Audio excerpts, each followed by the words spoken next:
11 heures à l'école élémentaire Marième Diop de Rufisque, c'est l'heure de la récréation.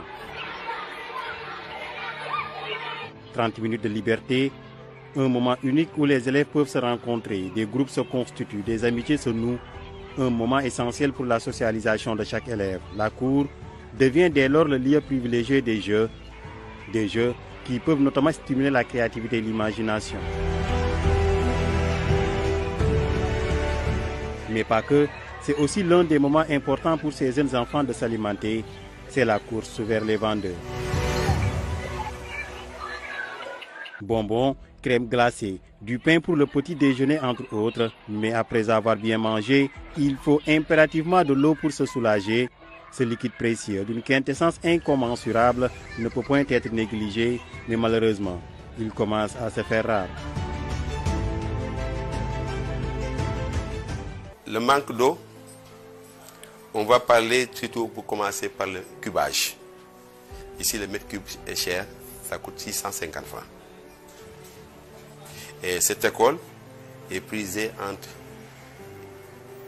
l'inspection, qui va faire beaucoup de séminaires ici, la mairie, la préfecture, et même la police en a besoin. L'école élémentaire Marième Diop, ex-Marième Tall Diop, était à l'époque destinée aux filles. Créée en 1885, elle se situe à Kerikao, dans ce quartier historique de Rufisque. Cet établissement de 483 élèves était confronté à ce problème depuis quelques années. Mon problème crucial de l'école Marième Diop, c'est l'eau. Tout ce que nous avons comme argent va partir à cause de l'eau. Ce que nous avons de plus cher dans nos foyers et dans nos familles, c'est nos enfants. Mais vous voyez que tous les matins, tous les parents sortent ce qu'ils ont de plus cher des maisons pour les envoyer à l'école. Et les enfants donc passent plus de la moitié de la journée à l'école. Est-ce que vous pensez que dans ces conditions, il est bon que ce que nous avons de plus cher, nos enfants, manquent d'eau là où on les envoie pour être socialisés, pour être éduqués et pour être formés? L'eau en manque à Dakar, notamment dans plusieurs écoles primaires, un phénomène alarmant qui ne laisse pas indifférents ces acteurs de l'éducation. La COSYDEP est une plateforme de la société civile qui s'active sur la conception, la mise en œuvre et l'évolution des politiques éducatives en vue de promouvoir le droit à une éducation publique de qualité. La plateforme appelle à davantage protéger les enfants. Vous avez aujourd'hui 40% d'écoles qui ne disposent pas de points d'eau potable, par exemple. Cela doit être une préoccupation, 4 écoles sur 10.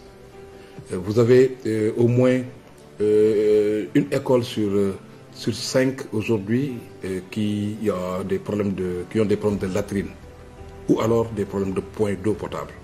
Donc cela veut dire que c'est des données statistiques qui nous parlent et qui devraient nous faire agir. Nous avons provu un enseignant, un directeur. Nous avons prévu de la documentation, les livres, les fournitures et tout.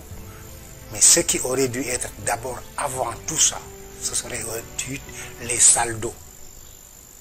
Ce qu'on appelle les salles d'eau. Avant la salle de classe, il devait d'abord y avoir la salle d'eau. Son établissement polarise presque toute la commune avec des élèves venant de différentes localités. À cela s'ajoutent des séminaires, des activités extrascolaires obligées de mettre l'eau à la disposition des locataires qui, sans aucune contribution, rendent la facture difficile à payer. L'école Marième Diop polarise des élèves qui viennent de Diamniadio, des élèves qui viennent de Bargny, des élèves qui viennent de Bambilor. Je ne peux pas parler des enfants de Kerikao, mais ça polarise presque toutes les communes, tous les élèves de ces communes. À tel enseigne que comme c'est une école à sa position géographique que lui donne sa force. Donc il serait très normal que l'eau soit courante. C'est pas que nous avons budgétisé ça pour pouvoir prendre en charge l'ensemble de ces paiements-là. Avant moi, sinon même lorsque je suis venu, je n'ai pas trouvé cette situation-là. Mais à chaque fois qu'un établissement nous a sollicité pour payer jusqu'à des factures, plusieurs factures d'arriérés, nous l'avons fait, nous les avons accompagnés. Les enfants sont victimes de tout cela. Ils sont victimes et laissés à eux-mêmes dans ces conditions. Vous avez évoqué tout à l'heure une école où c'est la mairie qui avait dit « je paye ». la facture. Et si la mairie ne paye qu'un mois de facture ou 2 mois, alors que l'école c'est 8 mois au moins ou 9 mois de l'année, mais vous voyez, est-ce que dans le budget de l'éducation nationale, on a inscrit une rubrique qui permet de prendre en charge un dispositif d'installation des salles d'eau dans les écoles? Le problème lié à l'eau d'usage est décrié tout le temps dans les milieux scolaires, affectant fortement l'intimité des enfants. Selon la municipalité, le budget alloué à l'éducation au niveau de la commune tourne autour de 20 millions de francs CFA, une enveloppe qui ne couvre pas les besoins de ces établissements scolaires.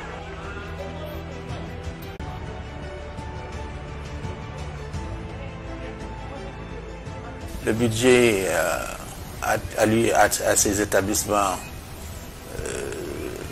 globalement, on peut le concevoir comme dans la fourchette des fonds de dotation, mais d'une manière globale, il ne va pas au-delà des 20 millions.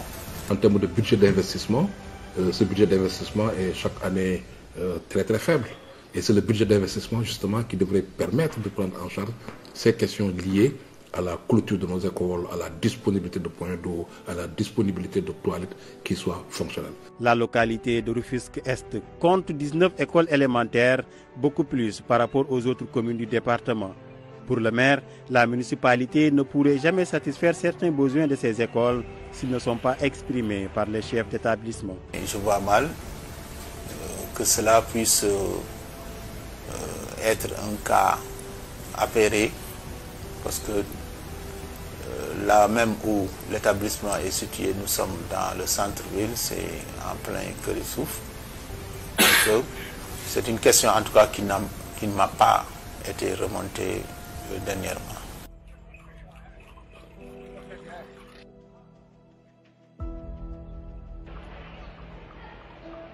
De Rufisque-Est, on s'est aussi rendu dans la commune de Rufisque-Nord, plus précisément à l'école élémentaire Bassirou Fall. Là aussi, c'est le calvaire, l'eau ne coule pas des robinets. Des élèves quittent les salles de classe en quête du liquide dans des maisons environnantes. Dieynaba Ndoye loge à l'école avec sa famille. La femme du gardien de l'école, tout comme Fatoumata Ndiaye Badianougor, reçoivent chaque jour de nombreux écoliers qui viennent chercher le liquide précieux. douche rek moom mooy première avant naan man chaque jour damay maye ndox ba waaye jaamu yàlla la rek boo xoolee comme sa njaboot da nga leen di jàppale. ñun ñuy dëkk fii ci entourage bi te genn wàll fii la ñu dëkkee ñu ngi nii duñ ma bàyyi ma fen ñoom dañuy jubal si rek bu ñëwee dañuy jubal si ubbi naan wala si ubbi jeex yaay dama bëgg a naan maam dama bëgg a naan am na ci xale yoo xam ne ñi gën a ndaw am na ci ñoo xam ne xam naa li ñuy lekk suba gi la seen biir yi bu jaxasoo xam nga xale mënul téye boppam da ngay gis xale bi jooy rek nga ne ko lan la boo ko làmbee fekk mu yàq boppam yow ñun waa koñ bi ñu xëcc dugal ko raxas ba mu set daal di kii laaj parent yóbbu lépp mënuñu ko woon a def ndax école bi ñàkk ndoxum école bi moo yokk lépp. Selon l'Organisation des Nations Unies pour l'éducation, la science et la culture, l'UNESCO, dans son rapport intitulé « Apprendre et s'épanouir, santé et nutrition scolaire dans le monde », publié en 2023, déclaré ceci. À l'échelle mondiale, près d'une école sur 3 n'a pas d'eau potable, une école sur 3 n'a pas d'installation sanitaire de base, près de la moitié des écoles ne disposent pas d'installation pour se laver les mains avec de l'eau et du savon, et les progrès sont trop lents, avait listé l'agence onusienne, un rapport plus que jamais d'actualité au Sénégal. De nombreux écoliers sont aujourd'hui exposés à d'énormes risques de maladie. Dès l'instant qu'on reconnaît que l'eau est un bien commun et que les Nations Unies depuis 2011 ont stipulé une résolution qui oblige tous les États membres du système des Nations Unies à reconnaître que le droit à l'eau est un droit fondamental. Tous les pays qui n'ont pas respecté ce dispositif, et particulièrement dans les espaces scolaires et universitaires, devraient être poursuivis. Des fois même il y a des écoles qui n'ont pas de toilettes, surtout des écoles élémentaires. Vous voyez ces fleuves qui gangrènent des fois l'éducation. Certains élèves avec des maladies infectieuses, avoir des décrochages et de rester souvent à l'école. Ce que nous faisons, c'est de venir accompagner les établissements pour pallier à cette situation. Le slogan qu'on a prôné quand nous levions sur la problématique de l'eau, c'est une école au moins un point d'eau, au moins un bloc sanitaire fonctionnel, au moins une femme de charge, au moins un gardien.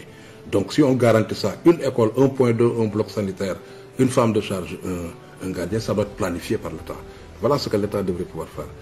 À tout cela s'ajoute l'abandon des classes, en majorité constaté du côté des jeunes filles. Durant leur période de menstruation, certains ont du mal à disposer de ce liquide précieux pour venir à bout de leurs besoins naturels. Cette désertification des établissements scolaires par la junte féminine devient une question urgente. Un fléau qui se répand de plus en plus à côté de ce manque criant d'eau potable. Ils ont des difficultés pour assurer leur hygiène personnelle. Ça peut être des raisons, des facteurs de décrochage. Facteurs de décrochage ou de retard en termes de quantum horaire. Des enfants qui, écoutez, ils ont besoin de boire de l'eau potable, qui seraient obligés de quitter l'école pour aller vadrouiller un peu dans les maisons voisines. Ça aussi, ça peut perturber l'enfant. Et donc ça, ce n'est pas correct. Il y a des cas où des jeunes filles intelligentes ont abandonné l'école. Mais parce qu'ils disent, je ne peux pas rester là. Il y a un cas qu'on nous a relevé, où une jeune fille qui était en classe de CM2, à un certain moment, elle voit ses premières règles, elle ne savait pas de quoi c'était. Aussi, elle n'était pas bien préparée par sa maman ou par sa famille, qui pourrait lui dire à un moment donné, tu peux avoir ça. Mais elle voit ça et ça arrive, et elle sort criant que je saigne, Anguinach. Et tous les autres enfants se moquaient d'elle. Parce qu'eux aussi, ils ne savaient pas. L'eau qui alimente le département de Dakar prend sa source au lac de Guerre. Elle est conduite par la suite à travers les réservoirs de Thiès. De là, elle vient à Dakar en passant par les surpresseurs de Carmel pour parvenir à l'usine de Front de Terre. Et de cette usine, elle sera acheminée au niveau des réservoirs des Mamelles où la distribution devient possible avec une quantité de 576 000 m3 par jour mobilisable pour l'alimentation en eau à Dakar. Une situation qui est à l'origine de coupures d'eau dans plusieurs quartiers de la capitale sénégalaise. Pour pallier cette problématique d'accès aux liquides précieux, les nouvelles autorités sénégalaises promettent de revoir la gestion de la ressource. J'ai constaté depuis ce matin que beaucoup d'argent a été investi dans ce secteur, tout au long des années.